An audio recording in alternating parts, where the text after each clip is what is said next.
Ramakrishna সারনাম YouTube চ্যানেলে সকল রামকৃষ্ণ ভক্তমণ্ডলীকে স্বাগত। আজকের পাঠের বিষয়, গভীর রাত্রে ঠাকুর শ্রী রামকৃষ্ণদেব দেখা দিলেন খোকা মহারাজকে। তারপর কি হলো? ওং স্থাপকায় চ ধর্মশ্চ সর্বধর্মস্বরূপিণে অবতার বরিষ্ঠায় রামকৃষ্ণায় তে নমঃ। গভীর রাত্রে ঠাকুর বিরক্তিকরভাবে বললেন, খোকা, তোর মুখে এত তামাকের গন্ধ যে তোর কাছে বসতে পারছি না। এই বলে তিনি চলে গেলেন। এক সময় সন্ধ্যার পরে খোকা মহারাজের একটু গা হাত পা টিপে দেবার সুযোগ আমার হয়েছিল। তখন রাত্রে শোবার আগে যে তামাক খেতেন তাও আমি সেজে দিতাম। কিছুদিন পরে একদিন আমি তার বিছানায় বসেই তার গা হাত পা টিপে দিচ্ছিলাম। এমন সময় তিনি বললেন, শঙ্কর, আজ রাত্রে শোবার আগে তামাকটা আর খাবো না। আমার সেবার কোনো ত্রুটির জন্যই তিনি তামাক খাওয়া বন্ধ করছেন ভেবে মনে খুব কষ্ট হলো।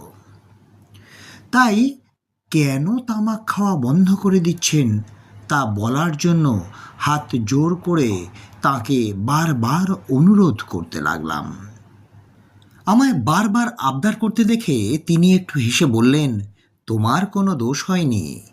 কাল গভীর রাত্রে ঠাকুর এসে আমার বিছানার পাশে বসে একটু বিরক্তিরভাবে বললেন, খোকা, তোর মুখে এত তামাকের গন্ধ যে তোর কাছে বসতে পারছি না। এই বলে তিনি চলে গেলেন। তাই মনে করছি রাত্রে শোবার আগে তামাকটা আর খাবো না। আমি তো শুনে অবাক। ঠাকুরের দর্শনের কথাটি তিনি এত সহজভাবে বললেন, এ যেন অতি সাধারণ ঘটনা। আমি তো শুনে স্তম্ভিত হয়ে গেলাম। আমার বাক্যস্ফূর্তি হচ্ছিল না।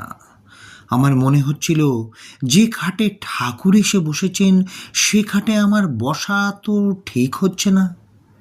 ঠাকুরের আবির্ভাবের কথা ভাবতেই আমার রোমাঞ্চ হচ্ছিল।